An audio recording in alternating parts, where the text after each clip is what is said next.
Sa isang naunang press con, nasabi ni Marian na maaaring ganapin ang bridal shower niya at stag party ni Ding Dong sa magkaibang bansa. Napipinto ngayong umalis si Dong papuntang Germany para na nga kaya ito sa stag party niya. Alam mo, hindi ko naman masabi yan kasi hindi naman ako nagsiset yan eh. Alam ko binibigay yan pero para sa akin, yun ang isa sa mga bagay naman na hindi ko naman talaga ina-expect. Kung meron, meron. Kung wala, wala. Diba? Importante yung mga crucial na bagay na paghahanda sa wedding, which is ongoing naman ngayon. Dahil tapos na ang run ng ang dalawang Mrs. Real, may time na si Dong para sa lahat ng preparasyon sa kasal nila ni Marian sa December.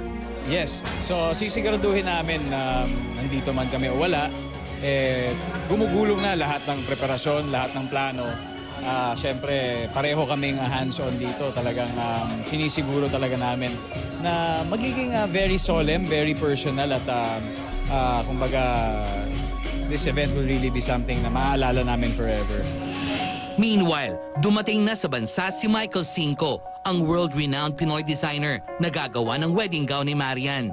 Itong araw na to talagang sabi ko, ito yung pinakahihintay ko kasi finally, mamimit ko na siya at mapag-uusapan na namin kung anong gusto ko talaga isuot sa kasal ko. Dahil tulad ng sabi mo, ito talaga isa sa mga espesyal talaga at dapat talaga pinaghahandaan at talaga minsan lang to, hindi nga minsan, isang beses lang to mangyayari sa buhay ng isang babae. So, kailangan gusto ko maganda, perfect for me.